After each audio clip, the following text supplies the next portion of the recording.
Sepertinya bisa ke Facebook ya, Mas. Sudah. Oke, mantap ya. Jadi sudah tersambung dengan, sudah di-upload juga langsung live streaming di Facebook. Teman-teman seperti biasa ya, sudah bisa streaming juga ke Facebook sehingga kita punya rekaman atau data bisa dilihat kembali di Facebook juga di YouTube ya. Karena setiap selesai kita seminar, videonya akan di-linkkan atau akan di-upload ke YouTube juga ya. Oke, kita siap untuk mulai ya. Semangat pagi teman-teman. Kita semua berharap kondisinya sehat. Kita akan mulai kembali dengan acara yang kita tunggu-tunggu, yaitu acara seminar kesehatan. Ini pasti acara yang oke. Minta tolong teman-teman bisa di-mute dulu semuanya. Bentar ya, saya mute all dulu ya. Penak iki malan karo kuwi. Sigra Alia. Saya mute all dulu.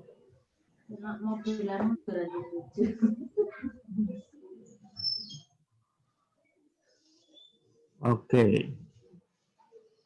Ya. Baik teman-teman, kita bisa mulai acara kita pada hari ini. Selamat datang kembali dalam acara seminar Zoom kita, seminar kesehatan kita lewat konferensi video Zoom. Ini pasti acara yang sudah ditunggu-tunggu oleh teman-teman, juga Bapak Ibu semua. Kita punya narasumber yang selalu setia menemani kita, ya, Bapak Dr. Syafiq. Dan hari ini kita akan membahas topik yang pasti juga selalu menarik ya. Kita bahas topik mengenai sel syaraf dan otak. Beberapa waktu yang lalu kita banyak membahas mengenai neuroscience, ya, mengenai metagenetika dan sebagainya, dan banyak menyebut mengenai fungsi otak. Juga kita bahas mengenai manusia sebagai makhluk independen, ya, tapi juga di dalam interdependen, ya, itu juga melibatkan otak. Ada homeostatik, ya, homeodinamik maksud saya, ya, homeodinamik melibatkan kemampuan otak juga ya. Nah, mungkin banyak teman-teman yang ingin bertanya lebih jauh mengenai fungsi otak, karena kemarin Dr. Syafiq juga pernah membahas mengenai ada 5 otak ya, ada kecerdasan, otak spiritual, ya, bahkan ada enteric brain juga ya. Nah, hari ini Dr. Syafiq akan menjelaskan lebih jauh khusus mengenai sel syaraf dan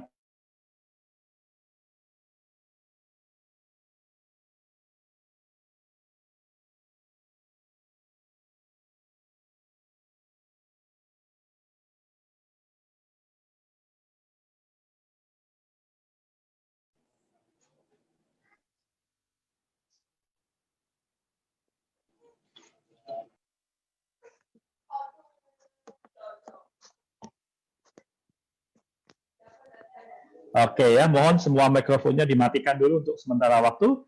Kita akan fokus kepada Dr. Syafiq yang akan menyampaikan pembahasan materi mengenai sel saraf dan otak. Silakan, Dr. Syafiq.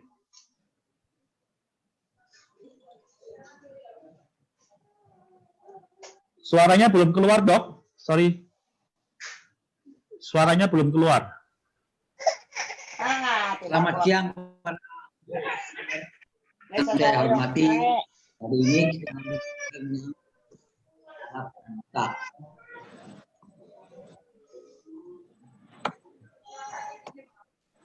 saya lihat pada gambar ini, ilmu otak masih tetap dikejar-kejar karena sampai sekarang ilmu otak masih misteri. Jadi satu-satunya organ dari manusia yang masih misteri adalah otak. Sehingga sekarang ilmu yang mempelajari otak namanya neuroscience masih terus berkembang. Masih terus dijajaki apa fungsi yang paling utama. Namun 5% dari otak ini adalah digunakan di sekolah TK sampai perguruan tinggi. 20% dari fungsi otak bisa dibuat dalam bentuk komputer. Tetapi yang 100% otak sekarang masih belum tahu. Nah, kita ketahui bahwa sistem saraf ini adalah sistem pengendali. Karena dia mengendalikan proses homeostasis tubuh, yaitu proses elektrolisa dan reaksi-reaksi kimia yang terdapat dalam tubuh, supaya seimbang, supaya mampu menjaga agar suhu tetap normal, tekanan darah tetap normal, peran-peran pH juga tetap normal. Nah, oleh karena itu, sebagai pengendali, maka selnya harus mempunyai fungsi atau bentuknya karakteristik. Jadi selnya harus bisa menjalankan listrik dan juga akhiran sarafnya bisa mengeluarkan zat kimia yang namanya neurotransmitter. Sehingga dengan demikian disebut proses elektrokimia. Penjalanannya melalui listrik, tapi akhirannya melalui kimia. Listrik, kimia, listrik, kimia. Nah, sehingga dengan demikian selain ada neurotransmitter, juga ada yang namanya hormon.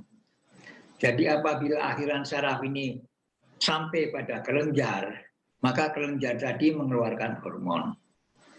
Apabila akhiran sel saraf tadi berlahir pada saraf, maka yang dikeluarkan adalah neurotransmitter atau neuropeptid. Sehingga dengan demikian informasi yang dibawa oleh sel saraf bisa diteruskan kepada target-target yang diperlukan. Nah, di sini kita ketahui bahwa sistem saraf ada yang ada di pusat dan ada yang di tepi. Namanya central nervous system, sistem saraf pusat, sistem saraf tepi. Nah, sistem saraf pusat ada dua, yaitu otak yang ada di batok kepala dan medula spinalis yang ada pada tulang belakang. Sedangkan saraf tepi ada dua, ada yang sensorik, ada yang motorik. Motorik berarti pergi dari pusat ke tepi, sensorik berarti dari tepi ke pusat. Nah, ada lagi satu saraf yang disebut ini adalah relay nerve, adalah saraf-saraf yang merelay atau yang menghubungkan antara motorik dan sensorik ini. Nah, yang motorik ini ada yang disadari, ada yang tidak disadari. Yang disadari namanya somatik, yang tidak disadari namanya autonom. Jadi ada simpatis, ada parasimpatis. Kerja saraf simpatis adalah pada siang hari, agar manusia bisa melawan atau meninggalkan sesuatu halangan. Sedangkan yang parasimpatif adalah berfungsi untuk mencerna dan beristirahat. Rest and digest, fight and flight. Jadi adanya saraf otonom adalah demi kebutuhan manusia di pagi hari dan malam hari. Itulah sebabnya manusia sering disebut juga homo diurnal. Manusia makhluk siang dan makhluk malam. Tetapi kebanyakan manusia sekarang antara malam dan siang dicampur aduk sehingga fungsi saraf juga terganggu. Ini sistemnya. Lalu sel sarafnya, lah ini. Ini ada sel saraf, namanya motorik neuron ini banyak di badan selnya ini banyak cabang-cabang. Maka neuron ini namanya multi neuron, ya, karena banyak cabangnya. Ini akhirannya. Nah, ada cabang-cabang kecil namanya dendrit. Kalau cabang yang panjang namanya akson. Aksonnya panjang. Di sini ada terminal dari akson. Kemudian ada lagi yang menghubungkan antara neuron motorik dan neuron sensorik yang namanya interneuron. Neuron penghubung neuron. Ini juga terdiri atas ada dendrit yang bercabang-cabang, ada badan sel, ada akson. Sedangkan yang sensorik ini ternyata badan selnya berada di samping. Jadi dia bisa membawa rangsang dari tepi ke pusat dan juga bisa menerima rangsang dari pusat ke tepi. Sehingga dengan demikian sel sensorik ini mampu merekam semua kegiatan kondisi-kondisi yang ada di luar tubuh. Jadi ada 3 macam sel saraf. Neuron motorik, interneuron, dan neuron sensorik. Nah, ini gambarannya. Jadi satu, itu ada rangsang akan diterima oleh neuron sensorik atau neuron aferen. Kemudian di badan sel diteruskan ke dalam medula spinalis. Di sini ada medula spinalis. Kemudian diteruskan oleh neuron interneuron sampai di badan sel ini untuk dijawab. Namanya neuron motorik atau neuron aferen ke otot. Sehingga otot tadi bisa bergerak. Bisa kontraksi, bisa relaksasi, tergantung fungsi yang dikehendaki. Inilah 3 macam neuron. Nah, hubungan 3 neuron ini namanya lengkung refleks. Jadi ada rangsang namanya stimulus atau signal akan dibawa ke pusat, kemudian diproses, dijawab untuk menunjukkan apakah ototnya kontraksi, apakah relaksasi. Nah, inilah fungsi daripada otak, ya. Ada yang namanya lobus frontal. Lobus frontalis itu gunanya untuk gerakan, untuk intelijensia, untuk perilaku, untuk ingatan, dan untuk kepribadian. Nah, di situ terutama ada lobus namanya lobus prefrontal yang sekarang dunia modern sudah dirusak oleh karena terlalu banyaknya melihat radiasi-radiasi dari lingkungan rumahnya. Kemudian ada lagi, ini adalah lobus temporal. Fungsinya adalah sebagai pusat bicara, untuk perilaku juga, untuk ingatan, untuk mendengar, untuk melihat, dan untuk emosi. Kemudian ada lagi, ya ini lobus oksipital, yang letaknya di belakang kepala. Ini untuk penglihatan. Ada lagi otak kecil atau cerebellum. Ini untuk keseimbangan, untuk koordinasi, dan untuk gerakan otot-otot halus. Kemudian ada lagi batang otak. Untuk bernapas, untuk tekanan darah, karena pusat kardiovaskuler, pusat pernapasan ada di sini. Maka jangan sekali-kali memukul anak di tengkuk, karena bisa mematikan. Jadi kalau sudah terjadi gangguan atau orang terluka karena tabrakan, kemudian ininya terganggu, maka biasanya karena di sini semua pernapasan, pusat tekanan, pusat penelangan ada di sini. Jadi jangan sekali-kali memarahi anak dan memukulnya di tengkuknya, membahayakan. Di samping ini ada lobus yang namanya lobus parietal. Ini untuk intelijensi, untuk reasoning, untuk mengatakan kanan dan kiri, dan untuk bahasa, serta untuk merasakan dan membaca. Ya. Karena otak ini sangat lembut, maka dilingkungi oleh selaput otak yang namanya dura mater. Ya, dan juga dilindungi oleh tulang tengkorak kepala.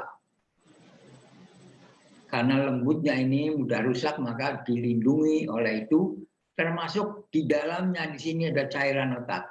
Supaya kalau kita berlari-lari dia tidak tergoncang-goncang, terkena tulang atau terkena bangunan-bangunan dari tulang yang runcing. Nah, mari kita lihat bahwa dari sistem saraf ini ada 3 saraf, neuron, tapi ada lagi yang namanya neuroglia. Ternyata jumlah neuron sama neuroglia yang paling banyak adalah neuroglia. Neuronnya sedikit, tapi neuroglianya banyak. Jadi kalau Anda membeli gelas dalam satu kotak, maka agar supaya gelasnya tidak retak, maka antara gelas dikasih kertas. Nah, kertas penyumpel nilai yang disebut neuroglia. Glia artinya perekat, jadi perekat saraf. Ternyata fungsinya sangat penting. Dulu dikatakan hanya merekat, tapi sekarang fungsinya juga sangat membantu neuron. Dan neuron tadi ada 3, ya. Ada motor neuron, ada interneuron, dan ada neuron sensorik. Sedangkan neuroglia ada 5-6 macam ini, macam-macamnya. Ya. Kemudian ada lagi sel jaringan ikat yang membungkus bangunan ini agar supaya tidak terkena pengaruh-pengaruh dari luar. Misalnya di tulang kepala ini ada bungkus otak, dura mater, pia mater, dan arachnoid. Nah, antara saraf satu dengan saraf yang lain selalu bersinapsis, berhubungan. Maka menurut banyak tidaknya sinapsis bisa jadi monosinaptik, artinya hubungannya satu kali aja, oligosinaptik, hubungannya sampai 2, multi, hubungannya banyak. Misalnya di sini yang monosinaptik adalah apa yang disebut sistem piramidal. Yang oligosinaptik namanya sistem Lenniskers. Sedangkan yang multisinaptik namanya sistem retikular. Nah, hubungan antara neuron dengan neuron bisa antara akson dengan akson, aksonik. Antara akson dengan dendrit, aksodendritik. Atau antara dendrit dengan dendrit, dendrodendritik.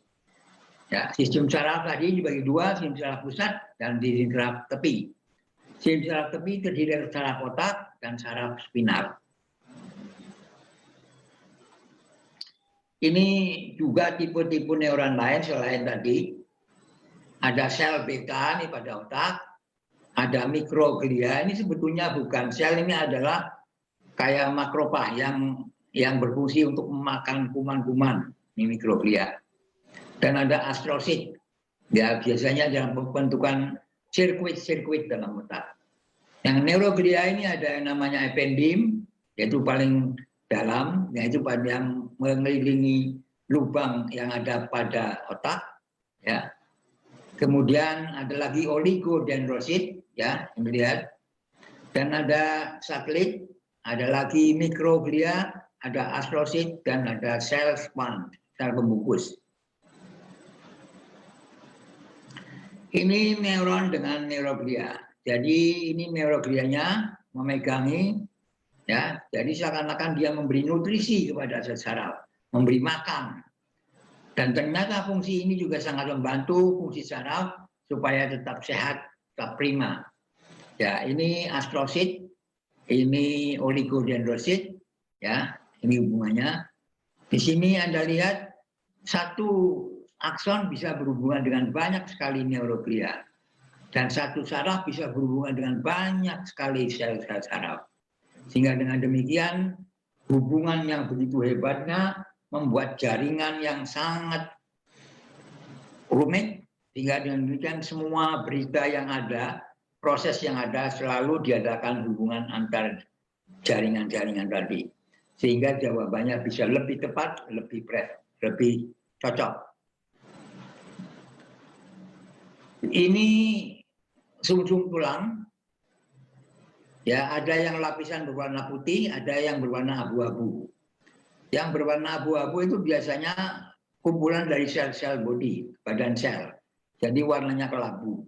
Kalau yang putih adalah kebanyakan akson-akson. Jadi Anda lihat ternyata yang abu-abu di sini berada di tengah-tengah. Tepinya baru putih. Nanti lain dengan yang ada di otak.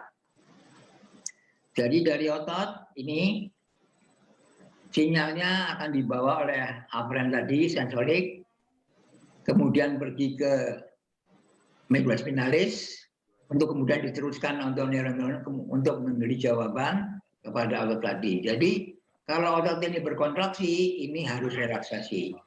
Nah, tinggal demikian kedua otot tadi bisa saling sinergi, bersinergi. Ya, contohnya misalnya dokter pakai alat ini, hammer ini, untuk melihat apakah refleksnya positif atau tidak. Ya. Nah, struktur dari neuron tadi, Anda lihat sini ada cabang-cabang kecil namanya dendrit. Ini sel bodi atau soma. Ini intinya. Dan ini adalah aksonnya, dibungkus oleh yang namanya sel-sel schwann. Dan juga bungkus mielin. Ya, sehingga dengan demikian arus listrik yang ada di sini tidak terganggu. Tapi antara bungkus satu dengan bungkus yang lain ada yang namanya nodus Rentier. Jadi ada lompatan-lompatan. Mengapa pada akson terdapat listrik? Karena di sini kandungan natrium dan kalium. Jadi Anda lihat ion natrium yang ada di luar sel dan ion kalium yang ada di dalam sel itu selalu menimbulkan tegangan atau disebut dengan potential voltage. Nah, dari situlah timbul arus listrik. Apabila terjadi penjalanan listrik, maka terjadi proses depolarisasi, repolarisasi, dan seterusnya. Dan ini proses depolarisasi dan repolarisasi dapat direkam melalui peralatan EMG, elektromiografi, atau elektroensefalografi, yaitu rekaman otak atau rekaman otot, untuk mengetahui gangguan ada tidak. Nah, Anda lihat di sini akson-akson dari neuron interneuron itu kalau bergabung bisa namanya fibrae. Nah, fibrae ini bergabung bisa menjadi traktus. Dan traktus ini bisa naik ascenderen, bisa turun descenderen, atau bisa membentuk sirkuit di otak. Kemudian traktus ini bergabung menjadi fasciculus, fasciculus sama fasciculus berubah menjadi funiculus, dan funiculus membentuk substansia alba atau zat substansi yang putih warnanya. Kalau akson dari neuron saraf tepi itu membentuk fibrae, kemudian bentuk ramus, membentuk nervus, akhirnya menjadi plexus nervosi, kemudian di dalamnya ada badan sel. Badan sel ini bisa membentuk ganglion, bisa membentuk nukleus, dan bisa membentuk substansia grisea atau abu-abu. Pada akhiran dari terminal saraf tadi, Anda lihat di sini ada proses sinaptik di mana Anda lihat ada vesikel-vesikel sinaptik berisi zat-zat kimiawi yang mau dilontarkan ini, yang namanya neurotransmitter, kemudian diterima oleh reseptor di akhiran saraf yang lain, neurotransmitter. Jadi beritanya ditransmisikan ke akhiran saraf yang lain. Ya, ini reseptor neurotransmitter. Ya, ini akhir dari akson, akson terminal. Ini neurotransmitter dibuat, dan dicurahkan, kembali lagi. Jadi kecil gimana ya? Yang gedean teh udah gede dari sini. Ini melibatkan ion kalsium dan ion magnesium. Nah, ini adalah menunjukkan bahwa saraf ini bisa naik, ini naik, lagi ini dulu. ascenderen, dan bisa turun, descenderen. Jadi kalau dirangsang di sini, jawabannya di bawah bisa, yang sini jawabannya di atas juga bisa. Sehingga kita dipegang ujung kaki, tapi mulutnya bisa bicara karena tadi bisa ascenderen, bisa descenderen. Bisa ke atas, bisa turun. Ke atas membawa berita, turun memberi respon. Jadi ini otak, ini sumsum tulang belakang.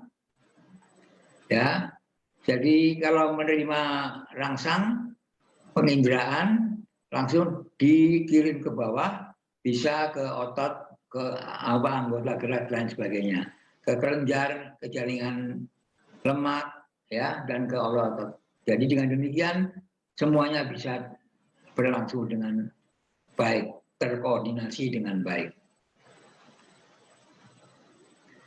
Inilah yang namanya saraf otak.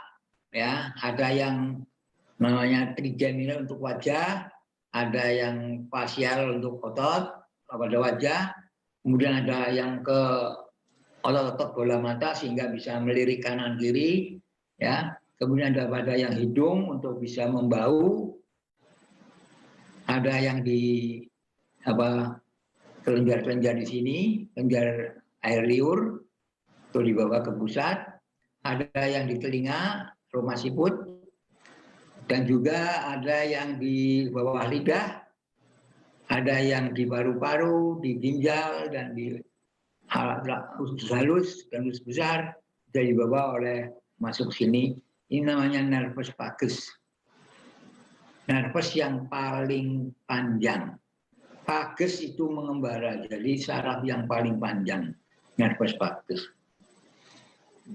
Ya, ini yang pergi ke otot leher, ini pergi ke otot-otot pengunyah. Jadi kita kembali lagi, sistem saraf pusat yang ada otak dan spinalis akan pergi ke sistem saraf tepi, baik nervus cranialis atau spinalis, kemudian pergi ini membawa rangsang dari sensorik aferen dan membawa respon motorik aferen, yaitu bisa disadari, bisa bersifat otonom, bisa melalui parasimpatis, bisa melalui simpatis. Ini gambar medulla spinalis tadi, ya. Anda lihat ada tempat cabang-cabang daripada ini ramus primaris anterior, ini ramus primaris posterior untuk bergabung menjadi nervus spinalis. Ini adalah ganglion, adalah merupakan pusat yang ada di luar susunan saraf pusat, namanya ganglion. Jadi kalau PLN namanya gardu-gardu listrik.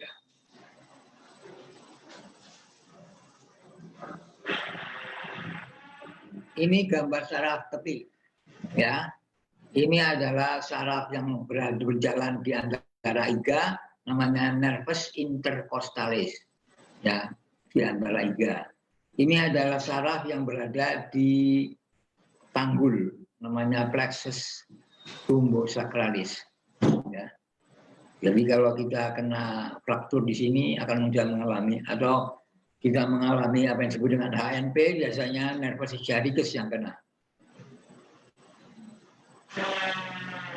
Inilah sirkuit-sirkuit yang ada di otak. Ya, ada bagian yang namanya talamus, ada hipotalamus, ada mesencephalon, ada pusat pendengaran, ada medula. Ini adalah sirkuit-sirkuitnya.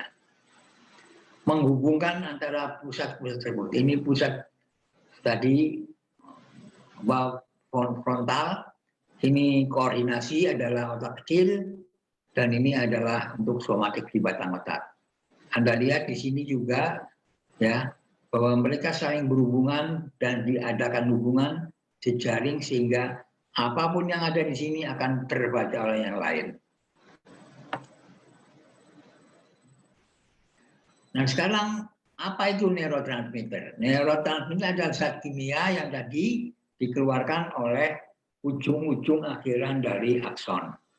Nah ini bermacam-macam, ada yang namanya asetylkolin, ada yang namanya amin biogenik, ada yang asam amino, ada yang NO, ada yang peptid, ada macam-macam neurotransmitter ini. Nah untuk jelasnya di sini klasifikasi dari neurotransmitter yang tergantung pada sifat kimiawinya dan yang tergantung pada fungsinya. Yang tergantung pada sifat kimianya misalnya sekarang grup amino asid. Ini misalnya GABA, glisin, glutamat, aspartat. Yang cholinergic ini asetylkolin. Yang monoamin misalnya norepinefrin, dopamin, serotonin.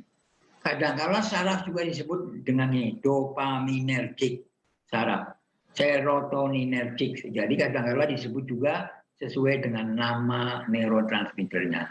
Kemudian ada lagi neuropeptide group, misalnya endorfin, enkepalin, substansi P, dan somatostatin. Atau yang seringkali disebut juga apa namanya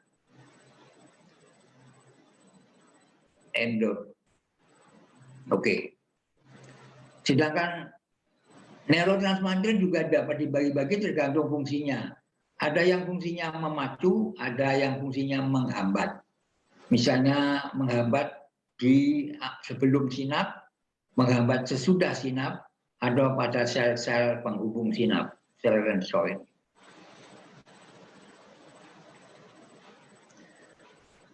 Ya, ini skema fungsional saraf ya, bisa bersifat sensorik, bisa motorik. Yang sensorik bisa berasal dari tubuh luar, bisa berasal dari tubuh dalam, dari viscera, dari organ dalam. Ini juga dari organ, dari dinding otot dan tulang, dan ini datang dari organ dalam. Jadi semuanya bisa terkendali, terkontrol oleh saraf ini, dan bisa dijawab secara tepat dan sesuai. Inilah neurotransmitter dan fungsinya. Adrenalin itu adalah neurotransmitter untuk fight.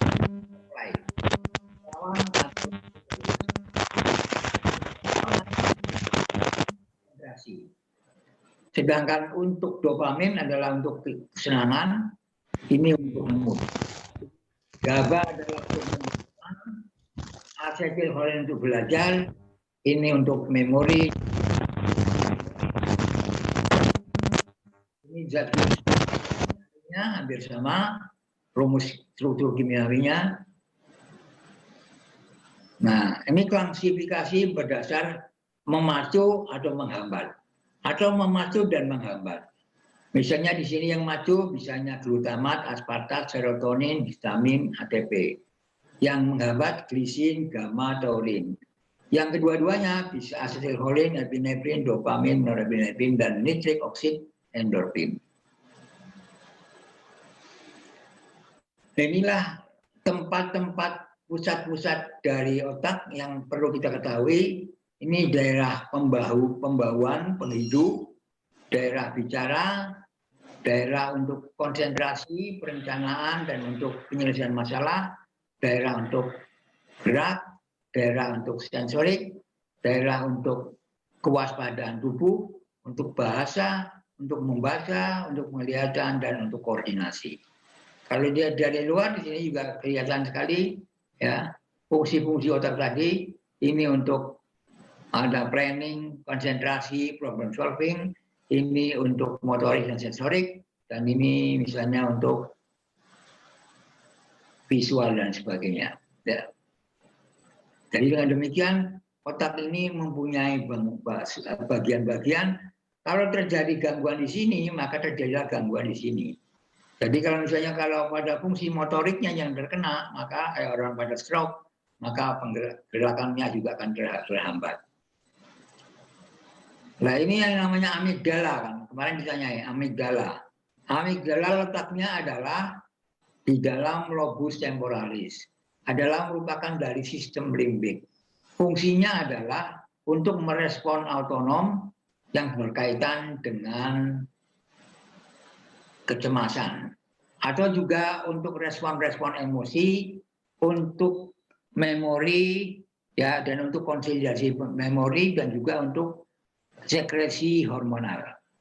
Ini adalah amigdala. Ini amigdala. Dan ini ada kaitannya dengan, ya, amigdala ada kaitannya dengan hipotalamus, korteks frontal, cinggulan, dan sebagainya. Ini amigdala, ini hipokampus, ini talamus, ini korteks. Jadi semua bagian-bagian ini selalu berkomunikasi, berkoordinasi satu dengan yang lain untuk terjadinya fungsi yang appropriate, yang sesuai dengan kebutuhan. Nah, ini juga yang disebut dengan pineal body atau epipesis. Pada homeodinamik, saya katakan, otak bisa melakukan penyesuaian terhadap lingkungan di luar tubuh, sehingga dengan demikian tubuh tidak terganggu dengan gangguan yang ada di luar. Misalnya di sini karena periode sinar yang positif, itu mengenai retina, retina dibawa ke pineal gland atau epipesis, kemudian ke hipotalamus, hipotalamus memerintah hipofisis, kemudian dia merangsang ovarium, merangsang testis, dan sebagainya. Sehingga dengan demikian terjadilah koordinasi yang hebat. Ya, emosi, stres mengenai indera pusat, kemudian sistem imun juga mengenai di bawah hipotalamus, hipotalamus ke hipofise, hipofise pergi ke tiroid atau ke adrenal cortex atau ke gonad atau ke liver. Ini yang namanya HPA aksis. Ya, HPA aksis target organ. Jadi targetnya. Jadi dengan demikian kadang-kala ada orang sedih tapi gemuk karena di sini merangsang hormon pertumbuhan hingga dia makan terus. Nah, ini gambarannya dari hipotalamus, ini hipofisenya. Ya, ada lobus posterior dan lobus anterior. Ini yang menuju ke target ini misalnya adrenal gland, ini menuju mame, ini menuju ke otot dan tulang, ini menuju ke testis dan ovarium, dan ini menuju ke tiroid atau ini menuju ke korteks adrenal. Sedangkan yang di sini menuju ke glandula mame juga, uterus, dan juga ke ginjal. Jadi dengan demikian timbullah neuroregulation. Bisa automatic, bisa short term, bisa long term. Nah, di sini hipotalamus mengeluarkan hormon yang memacu supaya hipofisa mengeluarkan, namanya releasing factor atau releasing hormon. Atau juga menghambat, inhibiting. Jadi bisa menghambat, bisa memacu. Ini namanya sistem feedback, sistem umpan balik, negatif feedback dan positif feedback. Ya. Jadi kalau naik maka jadi turun. Kalau turun jadi naik. Ya, bisa bersifat positif, bisa negatif. Kalau turun malah tambah naik berarti positif. Ya, atau tropik hormon juga. Nah, inilah yang perlu saya jelaskan, bahwa kesadaran itu kadang-kala ada di permukaan ini, sedangkan yang tidak sadar sebanyak 90% ada di dalam laut. Jadi kadang-kala jawaban seseorang tergantung keadaan bawah sadar. Keyakinannya, nilai-nilai, emosi, kebiasaan, imajinasi, intuisinya bagaimana. Kalau ini adalah keinginan, analisis, dan keputusan. Jadi ternyata di sini hanya 10%, yang di sini 90%. Anda lihat di sini bahwa di korteks otak juga terdapat gambaran titik demi titik dari anggota tubuh. Sehingga dengan demikian pada otak dapat dilihat adanya miniatur manusia menurut tata letaknya. Semua organ-organ yang bergeraknya lebih banyak, itu lebih luas otaknya. Yang lebih sedikit. Sehingga kalau digambarkan seperti ini.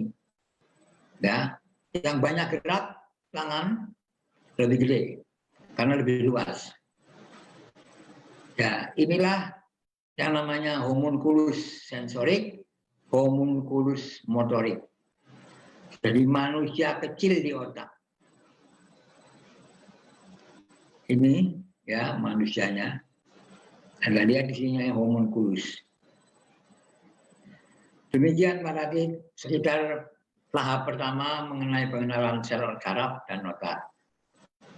Berikutnya akan lebih rumit lagi, tapi saya rasa dari ini saya kira saya ingin mendapat pertanyaan ataupun jawaban dari Anda, mana-mana yang perlu ditanyakan diulang kembali. Monggo Pak Radit.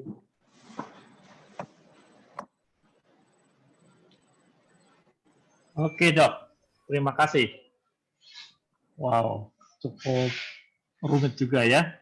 Otak kita rupanya tidak sesimpel yang kita gambarkan, teman-teman, Bapak Ibu semua. Tadi hanya boleh dibilang hanya sekilas dari begitu rumitnya otak kita, tapi paling tidak penjelasan Dr. Syafiq tadi membantu kita melihat dulu secara utuh gambaran dari fungsi otak dan juga sel syaraf atau neuron tadi ya. Jadi paling tidak teman-teman atau Bapak Ibu yang mengikuti paparan tadi bisa melihat secara sekilas gambaran menyeluruh dari fungsi otak kita dan juga sel saraf kita ya. Nah, sekarang kita akan sampai pada sesi yang pasti ini menarik karena sesi ini mengundang Anda untuk berpartisipasi. Anda boleh mengajukan pertanyaan. Kalau lebih bagus langsung menggunakan Zoom ini, Anda bisa buka mikrofonnya kalau Anda bertanya. Tapi kalau ada gangguan sinyal dan sebagainya, Anda bisa menggunakan chatting yang ada di ruang Zoom ini ya. Baik, saya persilahkan untuk penanya yang pertama dulu. Silakan penanya yang pertama kalau mau bertanya.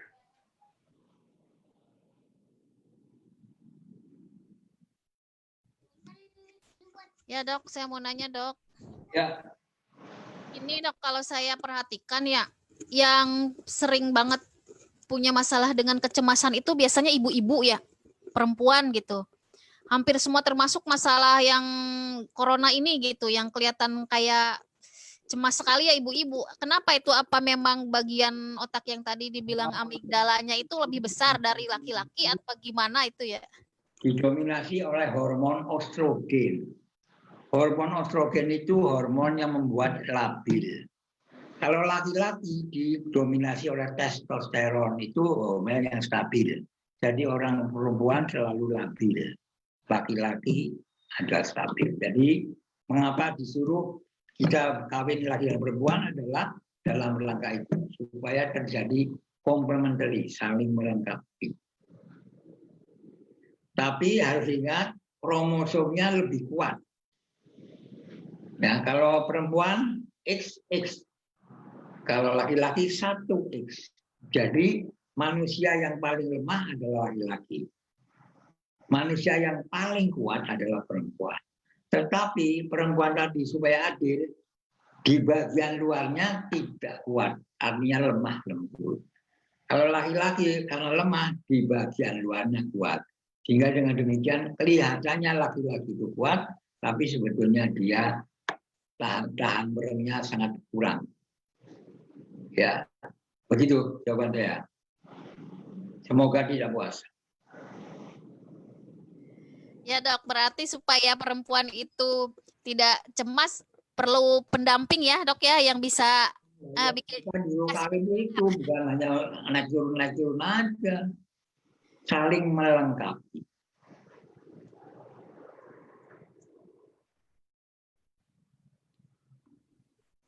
Kalau ketegangan saraf dok pengaruh nggak? Sarafnya tegang gitu misal karena plak kolesterol kan. Tegangan itu sebenarnya kalimat yang terlalu bombastis. Tegangan itu artinya saraf tadi dirangsang terus sehingga dia dalam keadaan tegang, kaku. Nah, lama-lama ini bisa rusak. Karena ibaratnya listrik dipakai terus lama-lama bisa swap. Jadi caranya adalah orang yang tegang harus dikasih dengan ucapan-ucapan yang lembut sehingga dia tidak tegang lagi. Nih kan orang yang tensi tinggi katanya pemarah, emosinya gitu ya karena betul nggak ngaruh nggak itu? Berarti makanan yang tinggi garam juga berpengaruh ngerusak saraf juga kali ya? Kalau orang tinggi garam itu tensinya naik. Orang hipertensi itu selalu akan marah-marah. Meskipun marah itu dibalik haram, tetap ya marah karena tensinya naik. Tanda-tanda dari orang hipertensi adalah lehernya kaku, suka marah-marah, dan lain sebagainya. Ini tanda aja. Nah, Jadi kalau orang tensinya kan dia ingin melakukan segala sesuatu dengan tegang. Tapi kalau yang orang-orang yang hipotensi, dia lunglai karena dia nggak punya tenaga. Dia malas untuk melakukan sesuatu. Nah, kalau OT gimana dok bisa bantu untuk ketegangan saraf atau itu bisa ya diminum rutin setiap? Suatu kafein yang namanya L-theanin. L-theanin itu hampir sama dengan kafein, cuma kafeinnya tidak terlalu berat. Jadi lebih baik teh hitam daripada pakai kopi. Kopi ini kalau terlalu banyak bisa merusak. Nah, L-theanin ini bisa meningkatkan semangat, energi. Jadi lebih terang, lebih terang. Jadi minumlah OT agar supaya L-theanin tadi bisa memperbaiki kejelasan mental Anda. Nanti kita menjelaskan lagi. Nah, ya. Ya. Terima kasih. Ya, terima kasih dok. Nah. Ya. Jangan bosan bertanya. Pasti dok. Ibu Gina nggak akan bosan bertanya ya, Bu Gina ya. Oke ya. Tadi Dr. Syafiq menyinggung sedikit mengenai OT, ya. Nah ini mungkin saatnya bagi saya untuk sedikit memberikan informasi tambahan dari topik yang kita bahas tadi. Karena tadi pertanyaan Ibu Gina membahas mengenai OT. Mungkin dari antara Bapak Ibu, teman-teman yang ikut dalam acara seminar Zoom kita, ada yang bertanya, apa sih OT yang dibahas di situ? Nah, saya akan share screen sedikit mengenai pokok ini, Bapak Ibu ya. Nah, ini membahas mengenai informasi OT ya. Oke. Nah, OT itu adalah teh kesehatan. Sebenarnya dia adalah black tea atau teh hitam. Ya, ada teh hijau, ada teh putih, ada teh oolong. Nah, OT ini golongan black tea atau teh hitam yang kita sebut merek dagangnya Auti. Tapi kita juga punya istilah lain adalah teh kesehatan. Kenapa? Karena berbeda dengan teh-teh lain atau produk teh-teh yang lain, Auti ini punya izin edar dari BP POM adalah TR. Seperti Bapak Ibu lihat di slide ini ada 3 izin atau 3 nomor izin edar dari BP POM, semua bentuknya adalah TR. Nah, TR ini adalah izin khusus untuk produk yang memiliki khasiat kesehatan. Kalau produk itu hanya sekedar untuk makanan atau minuman, maka izin edarnya bentuknya biasanya MD ya, itu untuk makanan atau minuman. Tapi kalau untuk sesuatu yang berkhasiat bagi kesehatan, seperti misalnya herba atau jamu, maka bentuknya adalah TR. Nah, OTI bentuknya TR, kenapa? Karena OTI sudah menunjukkan atau memiliki beberapa bukti ilmiah bahwa dia memang bermanfaat untuk kesehatan. Tapi Bapak Ibu patut ketahui bahwa OTI bukanlah obat. Karena kalau obat itu hanya diminum pada waktu sakit saja. OTI ini adalah bagian dari budaya hidup sehat. Kalau namanya budaya, itu berarti suatu kebiasaan, habit atau behavior yang harus dilakukan setiap hari ya. Maka jika Bapak Ibu, teman-teman mengkonsumsi OTI setiap hari secara teratur pagi, siang, dan malam, maka akan memiliki atau memperoleh manfaatnya dalam bidang kesehatan. Nah, manfaat apa saja yang berkaitan? Nah, ini ada slide yang saya senang tunjukkan, slide yang kedua. Nah, di slide ini Anda bisa lihat manfaat atau health benefit dari black tea. Beberapa tadi sudah disinggung oleh Dr. Syafiq, tapi ini mungkin lebih lengkap. Kalau dari jarum jam, dari arah jarum jam sebelah kanan itu, yang pertama yang paling ada adalah stress relief ya. Membantu untuk melegakan ketegangan atau stres tadi yang ditanyakan oleh Ibu Gina ya. Nah, Dr. Syafiq menjelaskan bahwa itu disebabkan karena black tea atau Auti itu mengandung L-theamin. Itu sejenis seperti kafein yang memberikan efek menenangkan, tapi tidak sekuat kafein pada kopi yang justru bersifat terlalu kuat atau strong ya. Pada black tea itu justru membantu untuk melegakan ketegangan atau stres. Kemudian di bawahnya kesehatan jantung. Jadi saat aktif dalam black tea bisa membantu untuk menguatkan kesehatan jantung. Juga kemudian di bagian bawahnya ada hubungannya dengan kolesterol ya, menurunkan kolesterol, kadar kolesterol. Kemudian imun boosting ya, meningkatkan sistem imun atau kekebalan tubuh. Nah, black tea bisa membantu.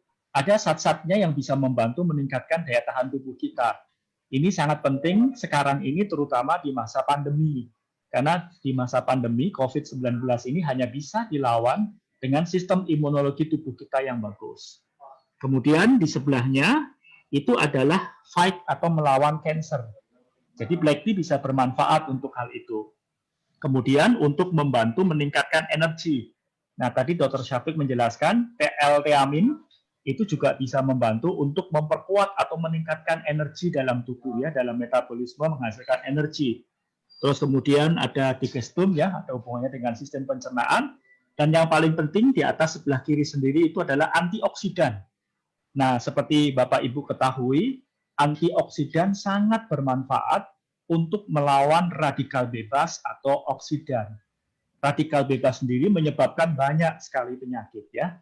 Keadaan yang membuat antioksidan ini lebih rendah atau radikal bebas atau oksidan lebih tinggi itu akan menyebabkan yang namanya oxidative stress. Nanti kita akan lihat di bagian berikutnya ya.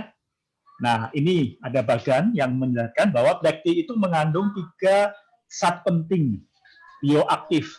Ada yang namanya EGCG, kemudian L-theamin, dan theaflavin.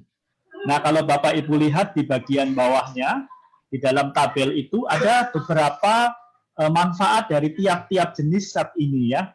Misalnya kalau Bapak Ibu perhatikan, EGCG dan theaflavin punya kesamaan. Apa itu? Menurunkan oxidative stress dan DNA damage. DNA damage berarti kerusakan pada DNA. Kerusakan DNA bisa menyebabkan sel menjadi cepat tua atau penuaan dini atau rusak atau bahkan mati, dan lebih parah lagi bisa menjadi kanker ya.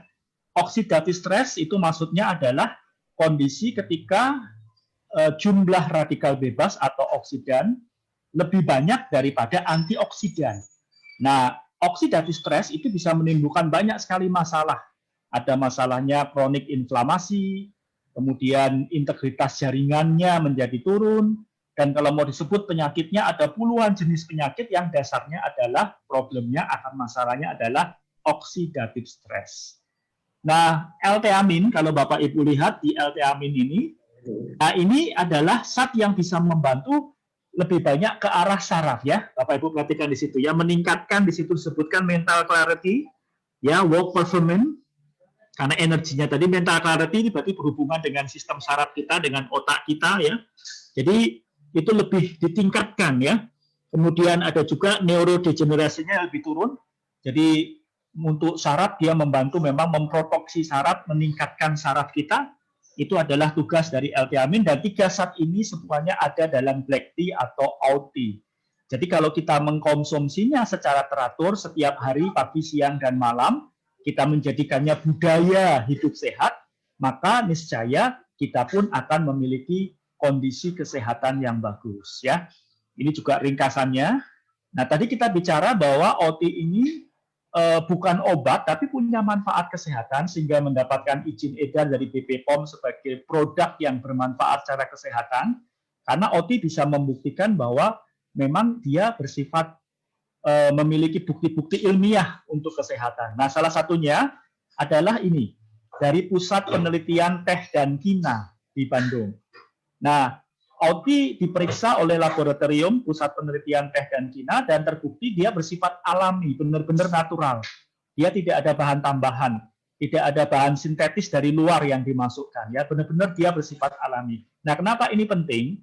Karena kalau kita pernah belajar dari penjelasan Dr. Syafiq beberapa waktu yang lalu, kalau produk itu bersifat alami, dari alam, natural, itu punya multidimensi. Multidimensi berarti punya banyak sekali manfaatnya, padahal dia hanya satu zat atau satu produk. Ya.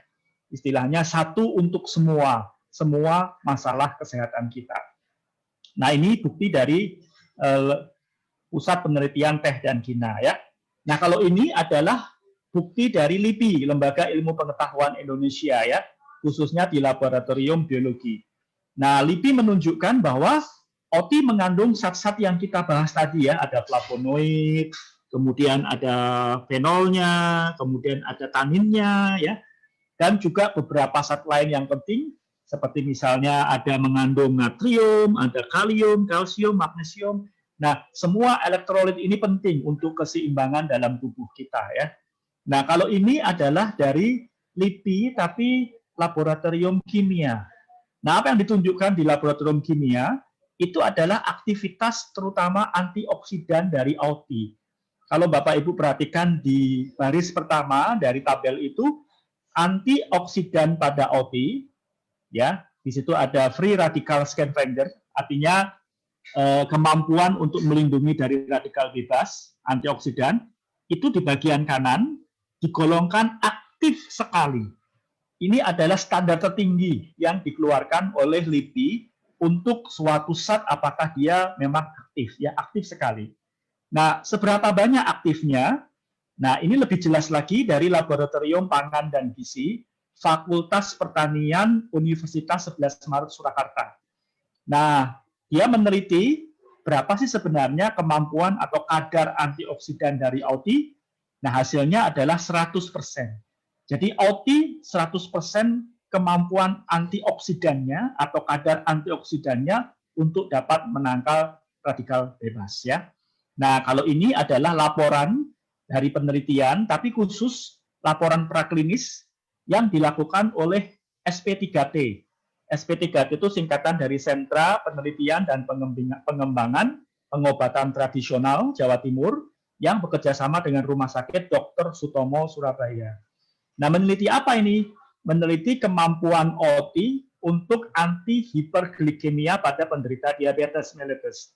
anti hiperglikemia maksudnya adalah kemampuan untuk membantu menurunkan kadar gula darah yang tinggi pada penderita DM. Karena memang penderita DM biasanya punya kadar gula darah yang sangat tinggi. Nah, OT bisa membantu untuk menurunkan hal tersebut. Sekaligus ini adalah uji toksisitasnya yang menunjukkan bahwa OT 100% aman untuk dikonsumsi. Nah, yang terakhir ini adalah sertifikat halal yang dikeluarkan oleh MUI untuk OT yang memberikan jaminan bahwa produk ini sesuai dengan kaidah atau persyaratan agama bagi para pemeluknya. Ya. Jadi ini adalah beberapa informasi yang kami sampaikan mengenai OT yang ada kaitannya dengan tadi fungsi otak kita. Jadi OT bisa membantu untuk meningkatkan fungsi otak kita sekaligus proteksi terhadap fungsi otak kita. Ya. Ini yang kami senang bagikan. Oke, kita kembali lagi kepada Dr. Syafiq. Setelah informasi ini melengkapi tadi jawaban Dr. Syafiq untuk pertanyaan Ibu Gina, bagaimana OT bisa bermanfaat untuk membantu kerja dari otak atau sistem syaraf kita ya. Jelas sekali dia bisa menurunkan atau mengendurkan ketegangan, stres istilahnya, bisa memproteksi fungsi otak kita, bahkan fungsi dari bagian-bagian di otak kita ini ya. Baik, silakan teman-teman kalau ada lagi yang mau bertanya pokok mengenai sel saraf dan otak. Silakan. Dr. Syafiq, ini ada dokter. Bentar ya Bu Ayu. Ya Bu Ayu. Silakan Bu Ayu. Saya mau tanya mengenai penyakit epilepsi itu apa ada kaitannya dengan otaknya atau dari saraf gitu, dokter? Epilepsi biasanya pada selaput otaknya pernah kena infeksi sehingga ada kekasaran dan itu selalu menimbulkan kejutan-kejutan konvulsi, kejang-kejang. Ya biasanya ini pada orang yang bekas jatuh atau gimana, atau terlalu banyak minum kopi juga bisa. Maka jadi itu pada selaput otaknya.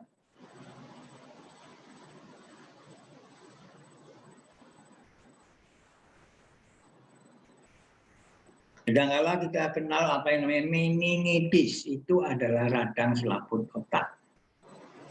Nah, radang itu membuat jaringan parut dan jaringan parut ini sewaktu-waktu akan menimbulkan loncatan-loncatan listrik sehingga menimbulkan ketegangan.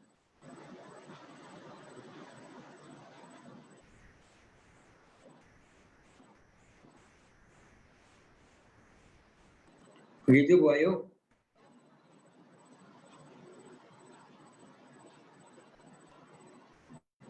Bu Ayu. Ya Bu Ayu, apakah masih dengar, masih monitor? Iya, sinyalnya kurang bagus, Pak. Putus-putus ya. Ya, putus-putus ya. Oke, tadi sudah dijelaskan mengenai epilepsi ya. Oke. Sinyalnya kurang bagus, ganti sinyalemen. Pakai OT bisa loh. Saya pernah punya pelanggan yang epilepsi. Dia minum OT rutin jarang kambuh, Dok. Ya, iya. Kejangnya jarang kambuh, iya. Neurodegenerasi. Ya. Iya, dokter ya.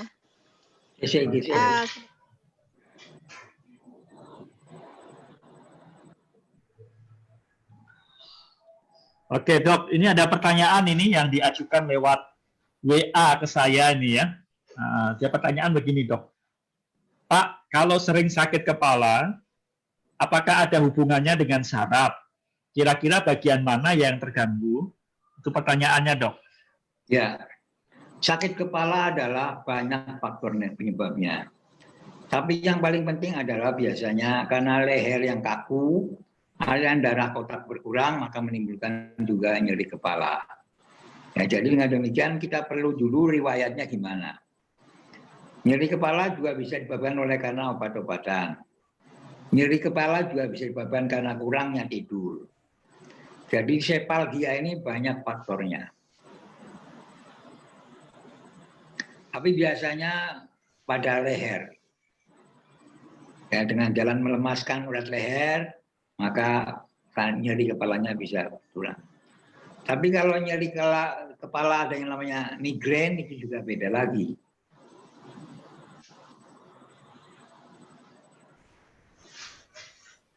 Jadi rupanya sakit kepala itu macam-macam, Dok ya? Wah, macam-macam. Oke. Nah, kalau orang seringkali minum obat sakit kepala itu mekanismenya gimana sebenarnya itu? Ya itu kan hanya mengganti reseptor. Oh, Jadi hanya simptomatik aja. oh simptomatik ya, berarti hanya mengatasi gejala saja, bukan akar masalah ya? Ya, itu kedokteran barat, Dok ya. Hanya mengobati gejalanya tanpa mengetahui Dok, atau... satu lagi. Ya. Silakan Bu Gina. Ini Dok, saya mau nanya nih. Baru ketemu pelanggan nih tadi. Kerjaannya ngantuk mulu. Nah itu gimana, Dok? Dia udah nggak kurang tidur juga enggak gitu. Saya tanya makanan yang berat-berat enggak. Tapi ngantuk mulu. Itu kenapa? Dicoba diukur tekanan darahnya. Kalau tekanan darahnya turun ya berarti dinaikkan tekanan darahnya. Ya. Karena darahnya emang rendah, Dok, rendah terus Nah, orangnya. iya, kalau rendah kan ya turun dong. Aliran darah ke otaknya juga berkurang. Ya logis, ngantuk. Oke ya, Bu Gina ya, cocok kan dengan kata Dr. Syafiq? Kalau tekanan darahnya rendah ya memang Ya, cocok. salah satu dampaknya itu ya. Oke, mantap ini Dr. Syafiq langsung bisa tahu masalahnya. Nah ini ada pertanyaan juga, Dok. Pertanyaan Dr. Syafiq ini dari chatting yang ada di ruang ini. Pertanyaannya begini, Dokter. Apakah syaraf kejepit itu ada hubungannya dengan syaraf otak? Dan bagaimana cara mengatasinya? Apa bisa dengan minum OT saja atau bisa dibantu dengan alternatif lain, Dokter? Terima kasih. Itu pertanyaannya, Dok. Jadi istilah kejepit itu juga perlu dijelaskan secara baik karena kejepit itu bisa macam-macam. Tertekan oleh bangunan sekitarnya sehingga kebanyakan yang tertekan itu biasanya pada saraf-saraf spinal. Karena Anda lihat tulang belakang itu berruas-ruas. Nah, bantalan dari ruas tulang belakang kadangkala bisa menipis sehingga menimbulkan adanya perubahan alignment dari tulang belakang sehingga akibatnya menekan saraf atau disebut dengan kejepit.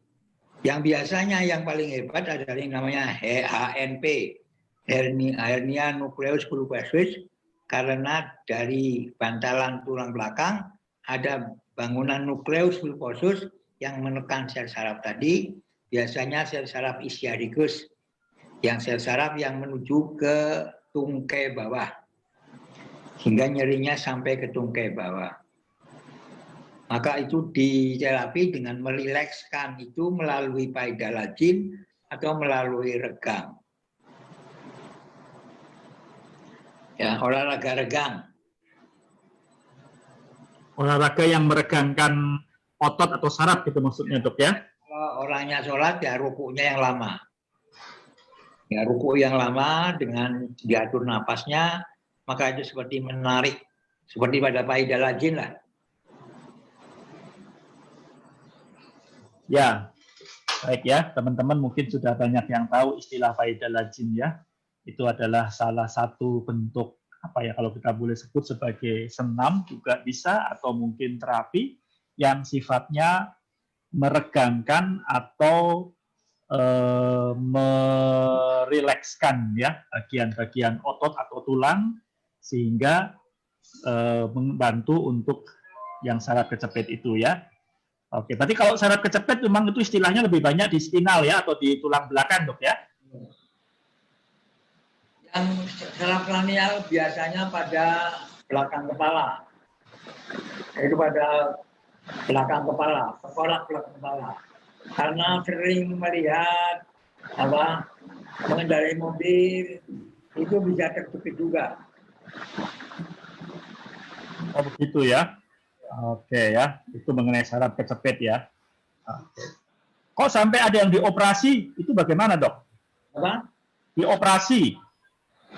Ya itu 50-50 tergantung masalahnya. Karena tidak jaminan. operasinya kan mengetok tulang namanya laminektomi, sehingga akibatnya yang menekan tidak menekan. Tapi kan itu kan tidak jaminan. Oke. Kenapa terjadi demikian? Mungkin karena dia mengangkat berat-berat, dan selama penyebabnya tidak diselesaikan, Oke. Jadi kembali lagi sebenarnya itu akibat dari salah satu budaya atau kebiasaan hidup, Dok ya? pekerjaan. Kalau pekerjaannya cuma ngangkut-ngangkut beras, ya berhenti dulu. Oke. Baik, terima kasih, Dok. Silakan teman-teman yang lain, Bapak Ibu kalau mau ada yang bertanya silakan. Topiknya masih mengenai sel syaraf dan otak ya.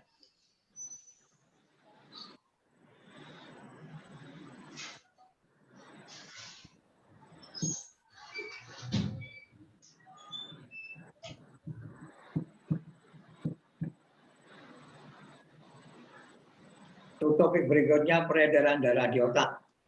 Oke, peredaran darah di otak ya itu topik berikutnya ya. Oke, siap, Dok. Nah, tadi Dok, menarik itu tadi ada istilah feedback negatif, feedback positif ya. Mungkin bisa dijelaskan lebih jauh, Dok, mengenai hal ini. Jadi neuroregulation oleh sel-saraf tadi itu kalau tekanan darahnya naik, maka supaya diturunkan. Ini namanya negatif feedback. Naik, menjadi turun. Tapi kalau naik jadi naik, itu namanya positif feedback. Misalnya pada orang mau melahirkan. Itu ada oksitosin supaya serviksnya membuka. Dengan serviksnya membuka, maka kepala janin bisa keluar dan bisa terjadilah partus atau melahirkan. Maka kadang-kadang ditanyanya sudah buka berapa senti, nah, itu karena membukanya tadi. Jadi itu karena hormon oksitosin. Itu positif feedback. Atau orang ke WC itu juga positif feedback, yaitu menterminasi, mengakhiri suatu proses. Jadi orang defekasi itu adalah mengakhiri supaya fesesnya keluar.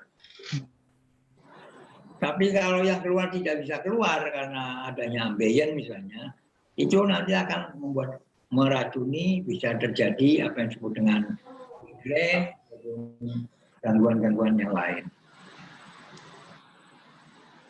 Jadi yang namanya negatif feedback itu malah sebenarnya bagus ya, karena dia karena namanya kan negatif feedback, jadi banyak orang berpikir wah ini negatif feedback ini, padahal sebenarnya itu bagus ya. Jadi homeostasis nama lainnya negatif feedback.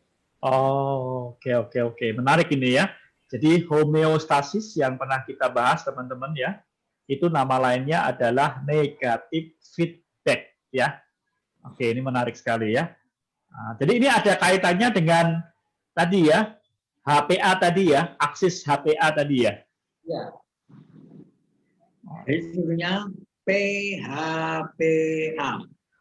Pineal, hipotalamus, hipofise, aksis.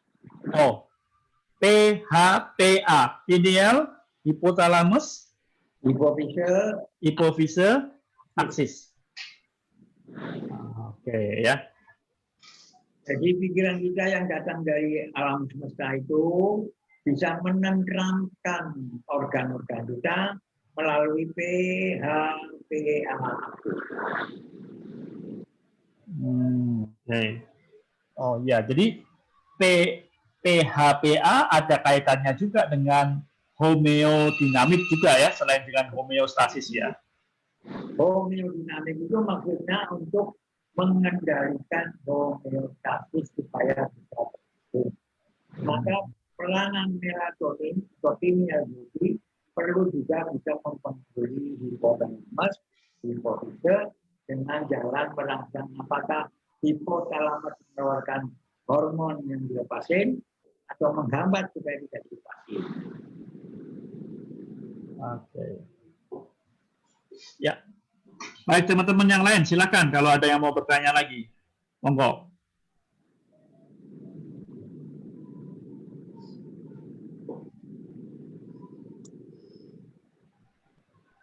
Ini kok yang cacanya kok nggak datanya? Serta, ya, datanya kok nggak jadinya ada yang kita. Oh, nggak cuma enggak. Dok, saya mau penjelasan lebih sedikit lebih ini soal ini ya. Sebentar saya buka dulu ininya ya. Oke. Ya ini yang ini yang soal ini yang skema ini ya. Nah, ini kan skema sistem saraf kita nih, Dok. Yang saya mau tanyakan mengenai autonomic ini, Dok, ya, sama somatik ini ya. Ini kan berarti kalau autonomic itu yang, ya kalau somatik ini yang sadar kan, Dok? Nah, autonomik itu otonom, nggak sadar. Nah, yang somatik sadar ya. Sadar. Tapi yang autonomic itu yang nggak sadar ya. Nah, itu kan ada dua, simpatis dan parasimpatis ya. Tidak disadari. Ya. Nah, pertanyaan saya, berarti kalau itu menyangkut soal fungsi organ, seperti misalnya usus, seperti misalnya lever, dan lain-lain, berarti dia masuknya ke otomatik ini ya, Dok? Ya. Simpatis sama parasimpatis. Jadi pada waktu siang hari itu simpatis yang dominan. Supaya organ bekerja dalam fungsi melaksanakan atau menghindari sesuatu. Jadi organnya siaga. Ya, simpatis agar supaya organnya siaga dan waspada. Tapi pada saat malam hari, organnya itu istirahat dan mencerna semua tugas-tugas yang terjadi pada siang hari. Jadi istirahat itu sangat penting. Tidur itu sangat penting. Karena tubuh sudah dibuat sistem saraf parasimpatis. Jangan sekali-kali sudah malam hari kita kerja terus tanpa mendengarkan kelelahan dari sel-sel organ dalam. Jadi dengan adanya simpatis dan parasimpatis, Tuhan telah memberikan kontrol kendali mutu agar supaya manusia tidak berlebih-lebihan. Tapi toh manusia selalu berlebih-lebihan, sehingga timbullah sakit. Oke. Nah, menarik juga berarti kalau gaya hidup atau lifestyle sedentary yang sekarang ini banyak dilakukan oleh orang-orang berarti berkaitan juga dengan sistem saraf simpatis dan parasimpatisnya. Jadi terganggu ya, Dok ya? Nah, kan budaya modern atau budaya barat adalah budaya destruktif. Budaya merusak organ-organ, termasuk adrenal glandnya suruh kerja terus. Kortisolnya naik terus karena dalam kondisi stressful, cemas. Jadi orang modern tidak pernah tenang. Apalagi kalau dia tidak yakin. Apalagi kalau dihantui dengan kegagalan-kegagalan yang pernah dialami. Apalagi dialami juga oleh karena faktor-faktor lingkungan yang mempengaruhinya. Sehingga orang modern itu gampang sakit yang disebut dengan adrenal fatigue syndrome.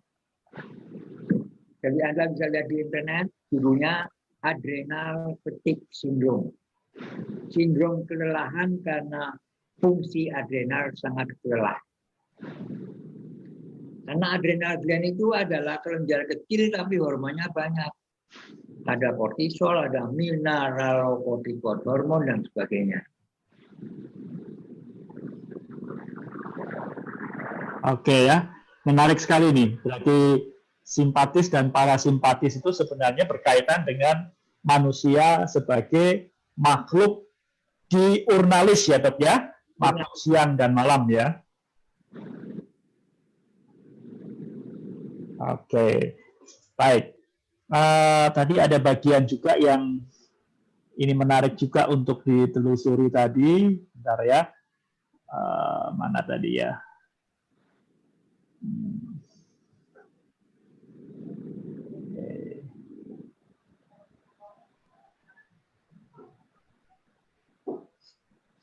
Nah ini Dok, ini skema ini bisa diulangi kembali Pak Safik? Nah, Lah ya ini saya katakan bahwa PHP aksis, ya enggak?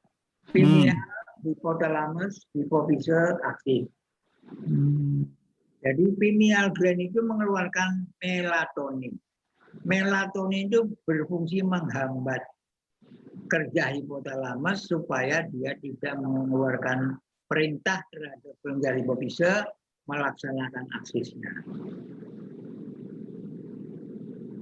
Jadi malam hari memang diperlukan supaya organ-organ tadi istirahat, tidak kerja terus. Nah, hubungannya dengan retina, bagaimana Dr. Syafiq? Memang pineal gland itu berhubungan dengan retina. Oh, Jadi setiap sinyal dari atas akan kembali ke retina, retina ke situ. Jadi cahaya itu penting, suara itu penting, karena bisa mempengaruhi pineal gland. oke. Ya, menarik ya.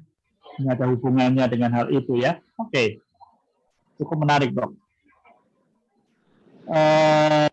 Nah ini, tadi waktu Pak Syafiq bahas ini, itu sempat menyebutkan mengenai menjawab pertanyaan kenapa kalau ada orang yang stres itu malah menjadi tambah gemuk katanya ya.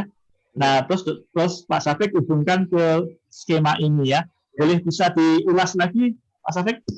Jadi orang yang stres, dia pelariannya pada makanan. Jadi dari sistem saraf, perintah hipotalamus, hipotalamus perintah kepada hipofise, hipofise perintah kepada growth hormone, hormon pertumbuhan, sehingga naik growth hormonnya. Karena hormon itu naik, maka orang jadi lapar terus, makan terus, makan terus.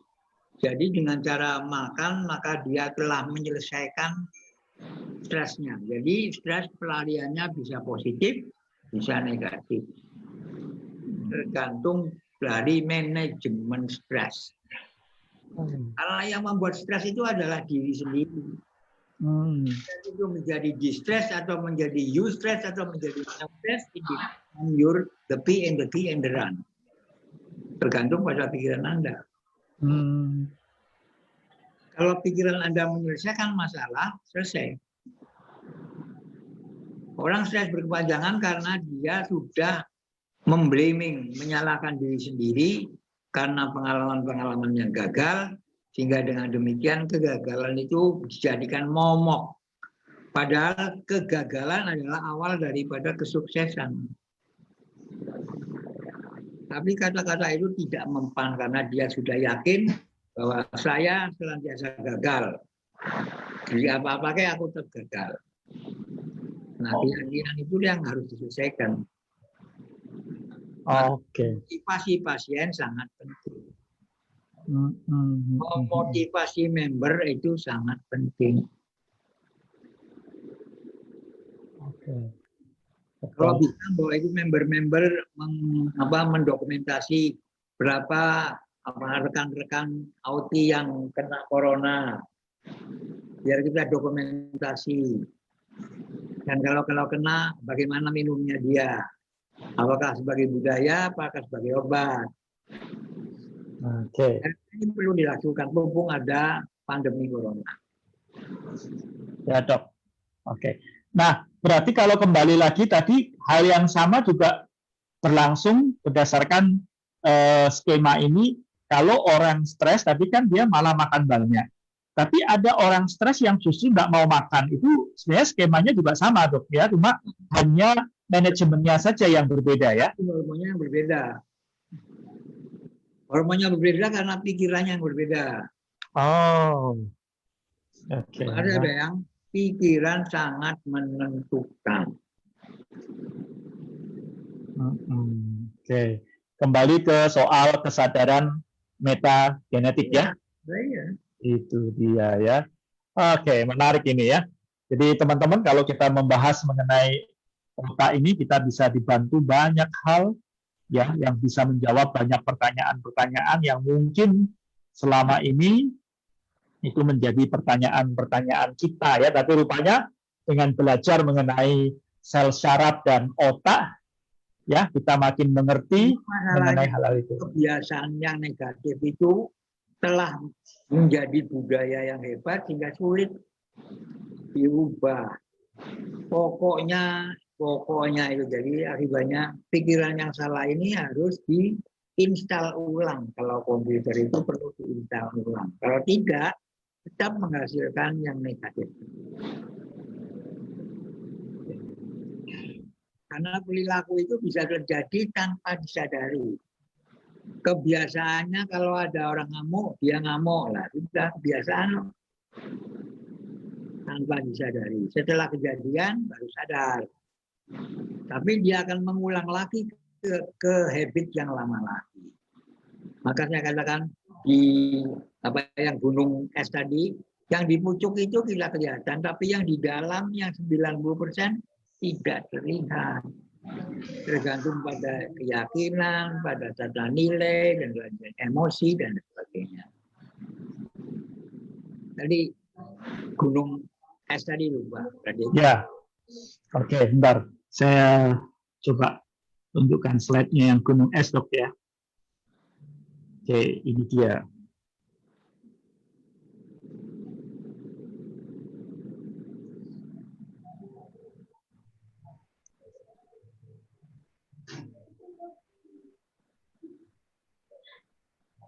Fenomena gunung es.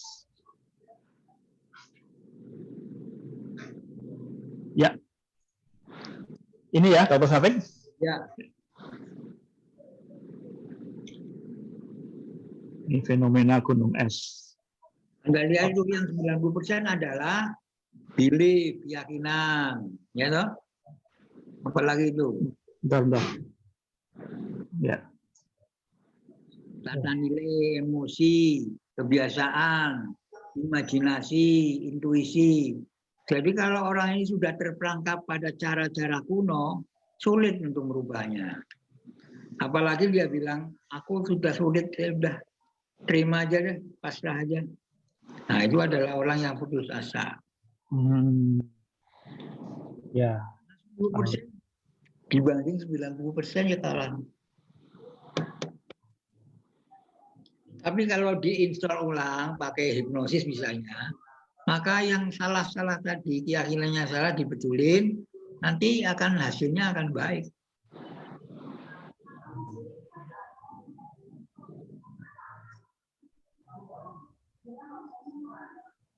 Jadi reinstall ulang lagi ya, yang 90% ini ya.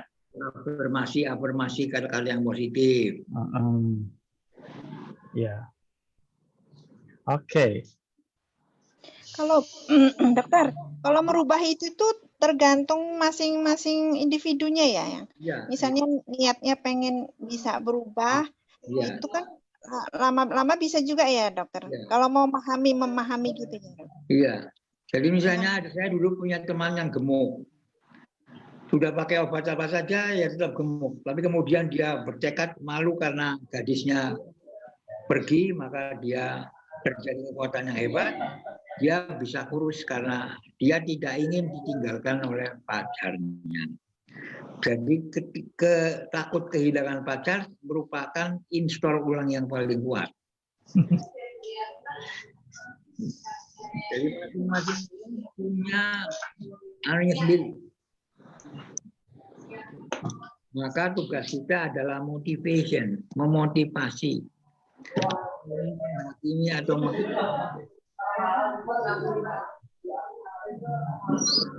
Ya, jadi kemampuan untuk memotivasi itu adalah bagian dari tadi ya, cara kerja dari sel saraf dan otak ya. bilang manusia metagenetik. Betul, manusia metagenetik ya. Teman-teman bisa ingat kembali benar keyakinan yang berdasarkan ilahiyah itu dulu. Ya. Oke ya. Penting untuk memperkuat the big and the key and the run. Tapi agamanya yang betul-betul menghayati, tidak hanya ritualistik, tapi penuh, hatinya penuh dengan keyakinan. Hanya Tuhan yang bisa menyelesaikan ini. Betul? Betul. Itu prime mover adalah penggerak utama. Iya. If there is will, there is way. Kalau ada keinginan, pasti ada jalan. Tetapi kalau terlalu walwil, nggak ada jalan. Ya.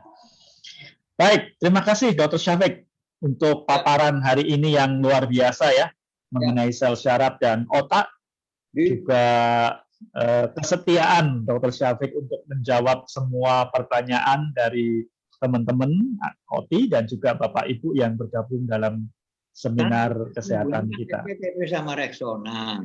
Iya, betul. Dr. Syafiq seperti Rexona, setiap saat. Ya, sama seperti OTI juga, seperti Dr. Syafiq bilang, SCTV, satu untuk semua. Ya. Baik, terima kasih banyak untuk hadirin partisipan dalam kesempatan seminar Zoom kita ini. Ingat, kita punya seminar setiap hari Selasa dan Sabtu.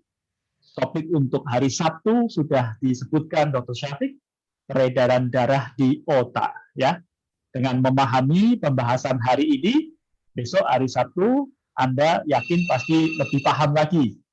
Karena kita akan khusus membahas topik peredaran darah di otak. Ya. Bagi teman-teman atau Bapak Ibu yang mau lebih banyak informasi mengenai OTI, ya, teh kesehatan, ya, bagian dari budaya hidup sehat, silakan menghubungi teman-teman OTI yang mengundang Bapak Ibu dalam acara seminar Zoom.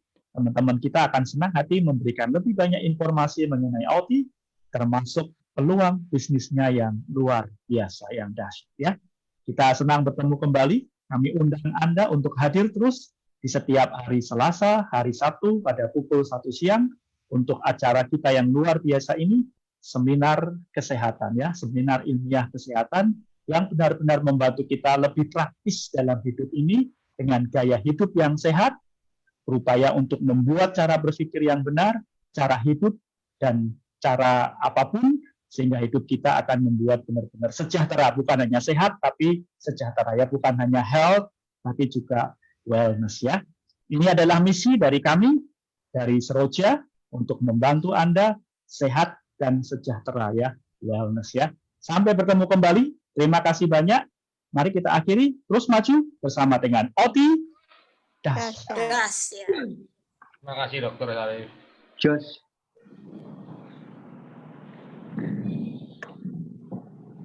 Terima kasih.